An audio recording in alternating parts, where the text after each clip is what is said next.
Sobat Jiwa, jangan dulu dengerin musik sebelum kamu tonton video ini. Kenapa? Karena di video ini kita akan bahas secara detail gimana alunan nada dan lirik itu bisa mempengaruhi jiwa kita. Video hari ini juga akan menjawab kenapa di gereja ada nyanyian pujian.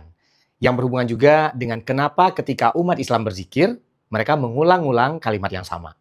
Dan yang terakhir, nah ini yang paling menarik. Kenapa banyak yang bilang bahwa musik gamelan itu merupakan musik klinik. Dan semua ini bukan kebetulan Sobat Jiwa. Dan ini bisa banget dijelaskan secara keilmuan. Nah, kamu penasaran? Oke, tanpa berlama-lama, langsung saja kita masuk ke pembahasannya. Selamat datang di Langkah Jiwa, tempat kita belajar menemukan kembali diri sendiri dan terhubung dengan alam semesta agar hidup bahagia penuh makna. Sobat Jiwa, pernah tahu nggak bahwa jauh banget sebelum kita dengerin musik favorit kita lewat Spotify, musik itu udah ada dari zaman dulu banget. Beda sama zaman sekarang di mana musik digunakan untuk hiburan, zaman dulu itu musik perannya jauh lebih dalam lagi Sobat Jiwa. Dan umumnya, musik saat itu digunakan menjadi alat spiritual.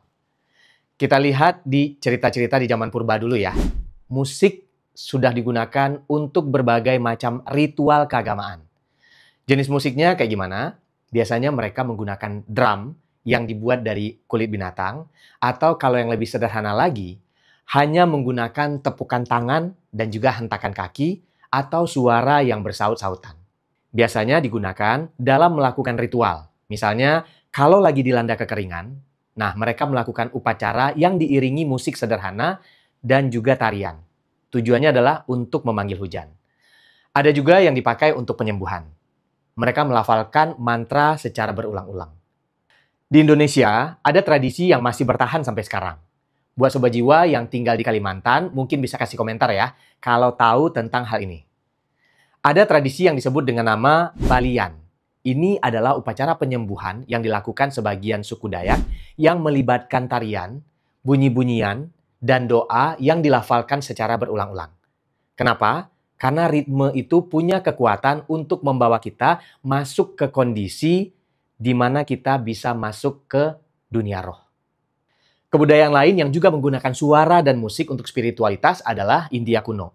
Nah, dalam tradisi Hindu, ada mungkin Sobat Jiwa pernah dengar juga ya, mantra Om gitu ya. Nah, ini bukan cuma kata-kata, tapi bunyi yang dianggap getaran awal dari alam semesta. Kalau diucapkan dengan benar, getarannya itu bisa kalian rasakan di rongga dada dan juga kepala. Secara ilmiah, getaran ini menenangkan saraf utama kita atau disebut juga dengan saraf vagus yang langsung membawa kita ke mode ketenangan dan juga kedamaian. Bahkan di Yunani kuno, itu filosof Pythagoras juga bilang, musik itu cerminan dari harmoni alam semesta. Kalau hidup kita berantakan, musik bisa dipakai untuk tuning jiwa kita biar kembali selaras. Intinya, dari zaman dulu, nenek moyang kita sudah tahu kalau musik adalah jalan pintas tercepat untuk mengubah keadaan kesadaran kita. Pertanyaannya, kenapa sih lagu itu bisa kuat banget pengaruhnya terhadap kesadaran kita? Oke, yuk kita lanjut dulu ya.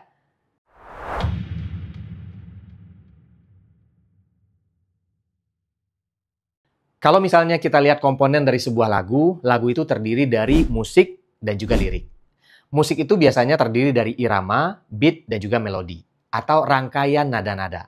Nah, musik ini kerjanya sama seperti audio brainwave Sobat Jiwa. Otak kita itu punya gelombang listrik. Gelombang listrik ini akan melambat atau menjadi cepat tergantung dari aktivitas yang kita lakukan. Kalau kita lagi beraktivitas biasa sehari-hari dengan kesadaran penuh, otak kita itu memancarkan gelombang beta. Kalau misalnya kita ngantuk dan hampir ketiduran, itu kita lagi ada di kondisi alfa. Kondisi alfa ini yang sering dipakai untuk meditasi, karena di saat inilah pintu menuju alam bawah sadar kita itu terbuka, Sobat Jiwa. Nah, terus kalau misalnya kita lagi tertidur nyenyak, itu gelombang otak kita menjadi delta atau theta. Nah, musik ini, Sobat Jiwa, bisa mempengaruhi gelombang otak kita. Ketika kita lagi mendengarkan musik, otak kita akan mencoba menyelaraskan diri. Atau istilah ilmiahnya adalah entrainment. Kalau misalnya kita mendengarkan musik yang lambat dan juga menenangkan, otak kita akan ikut melambat dan mulai masuk ke mode alfa. Nah, makanya sering kita dengar saat meditasi selalu ada musik dari alam seperti percikan air, suara ombak yang berulang-ulang, atau suara hembusan angin, atau juga berupa kicauan burung, dan juga lain sebagainya. Yang membuat otak kita memberikan instruksi ke tekanan jantung untuk bekerja melambat dan juga membuat tubuh kita menjadi rileks. Kalau misalnya kita dengerin musik yang upbeat, itu gelombang otak kita ikut bangun dan langsung menuju beta. Itu kenapa kadang Sobat Jiwa di sini kalau misalnya dengerin musik pagi-pagi sambil nyapu rumah atau misalnya sebelum berangkat kerja, itu bikin semangat, benar nggak? Nah, semangat itu datang dari gelombang otak kita yang menyelaraskan diri dengan musik yang kita dengarkan itu, Sobat Jiwa. Nah, bahayanya nih, kalau misalnya otak kita sudah ketergantungan, secara sadar, kita akan sulit untuk konsentrasi penuh dan juga fokus saat meditasi. Atau sulit untuk fokus produktif pada saat kita bekerja. Dan kenapa? Karena semuanya harus selalu dibantu. Bagi Sobat Jiwa yang sedang latihan meditasi, perlu dicatat juga ya bahwa musik hanyalah alat bantu awal untuk memudahkan kita masuk ke keadaan alfa. Atau mungkin ketika pikiran Sobat Jiwa itu benar-benar nggak tenang, maka Sobat Jiwa butuh dorongan untuk masuk ke alpha state tadi dengan musik. Nah, itu oke, nggak ada masalah. Yang perlu dicatat adalah musik di sini hanya sebagai alat bantu. Jangan sampai ketergantungan. Kita perlu tetap belajar untuk secara sadar dan juga secara hadir melatih diri kita untuk bisa switch ke mode apapun tanpa alat bantu. Oke, lanjut. Di sini kita udah mulai tahu nih ya bahwa musik itu bisa membantu merubah gelombang otak kita. Nah, gimana dengan lirik? Oke, kita lanjut ke pembahasan berikutnya.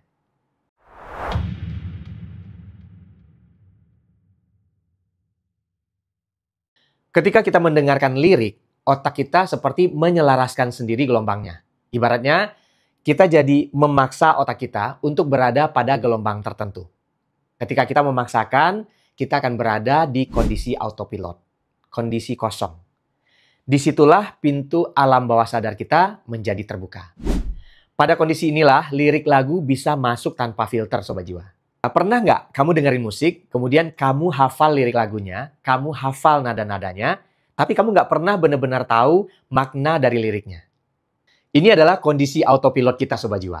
Lirik yang diulang-ulang itulah yang menjadi kalimat afirmasi yang diserap oleh pikiran bawah sadar kita. Kalau lagu itu isinya dan itu diulang-ulang 10 kali dalam 3 menit, itu sama aja Sobat Jiwa semua sedang mengucapkan mantra negatif ke diri sendiri sambil diiringi musik yang membuka gerbang bawah sadar kita. Nah, sekarang ya Sobat Jiwa, muncul berbagai teori konspirasi yang menuding musik pop kontemporer itu menggunakan komposisi dan juga lirik tertentu untuk memenuhi atau mengubah gelombang otak pendengarnya secara negatif.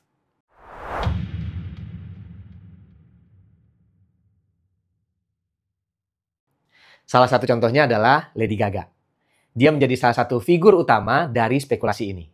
Isu yang beredar luas menyebutkan bahwa Lady Gaga merupakan bagian dari sebuah perkumpulan rahasia atau sekte yang terdiri dari individu-individu yang berpengaruh yang bertujuan untuk mengendalikan dunia. Menurut teori tersebut, karya musiknya sengaja dirancang sebagai alat hipnotis agar pendengarnya bertindak secara autopilot atau tanpa kesadaran penuh. Kenapa banyak yang menyimpulkan begitu? Pertama, dari aspek lirik.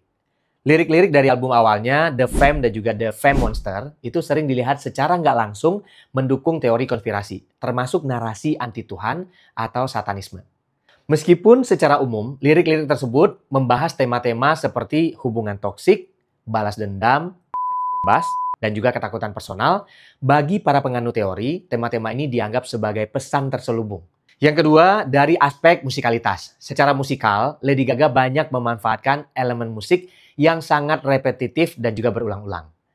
Selain itu, dia suka memasukkan bagian vokal yang minim makna atau lirik kosong yang berulang. Misalnya ya,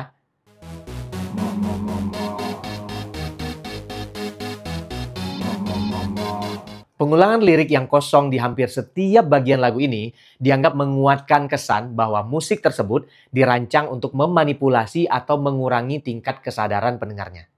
Bisa jadi Sobat Jiwa, itu kenapa agama Islam itu sangat berhati-hati soal musik. Kontroversinya seringkali bukan pada suaranya, tapi pada isi lirik yang bisa melalaikan dan juga mendorong hal yang gak baik dalam memberikan afirmasi. Karena efek sugesti musik itu memang sekuat itu Sobat Jiwa. Kebayang nggak ngerinya? Ketika kamu dengerin satu lagu, kamu secara nggak sadar menarik isi dari lagu tersebut untuk terjadi di dalam kehidupanmu. Ngeri ya? Jadi Sobat Jiwa, mulai sekarang coba cek lagu-lagu di playlist kamu, isi liriknya apa, hati-hati untuk mendengarkan lirik itu. Oke, sekarang setelah tahu pengaruh musik dan juga lirik pada kesadaran kita, sekarang kita semakin clear ya. Kenapa banyak praktek agama dan juga spiritualitas menggunakan musik dan lirik sebagai kalimat afirmasi. Kita lanjut ke chapter berikutnya.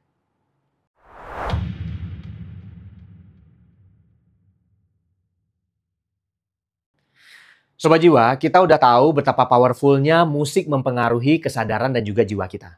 Itu kenapa banyak praktek agama dan juga spiritualitas menggunakan musik untuk mencapai keadaan kesadaran tertentu. Contoh paling nyata yang pertama adalah nyanyian umat Kristiani. Di dalam gereja, nyanyian pujian itu adalah bentuk penguatan doa secara bersama-sama. Liriknya adalah afirmasi keyakinan. Dan yang bikin lebih powerful lagi adalah pujiannya dilakukan secara bersama-sama.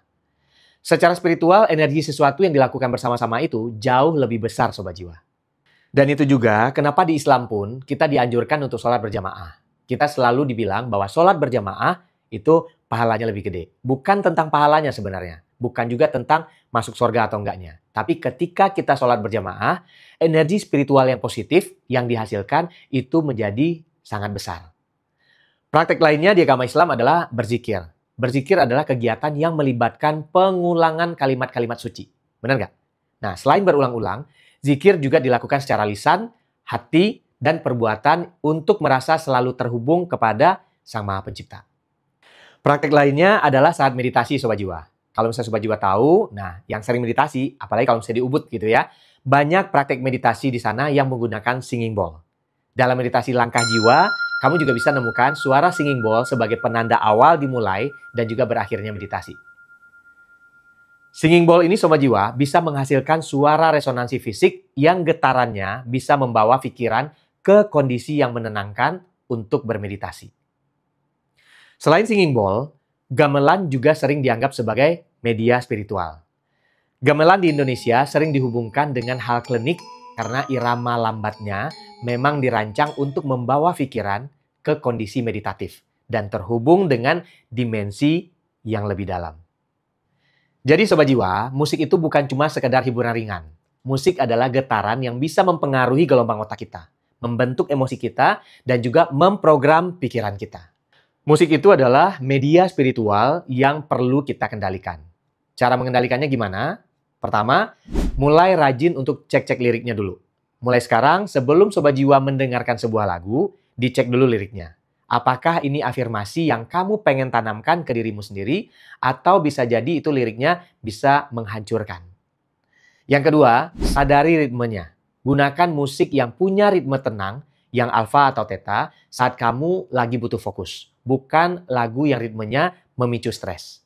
Yang terakhir, gunakan musik sebagai alat bantu doa atau meditasi. Bukan sekedar pelarian emosi. Pilih dengan bijak, karena setiap lagu yang kita dengar bisa jadi adalah langkah menuju diri kita di masa yang akan datang. Terima kasih untuk Sobat Jiwa yang sudah mampir ke video ini. Buat kamu yang terinspirasi, boleh klik like dan juga tinggalkan komen di bawah. Jangan lupa untuk subscribe dan klik tombol loncengnya supaya kamu nggak ketinggalan video-video terbaru dari Langkah Jiwa.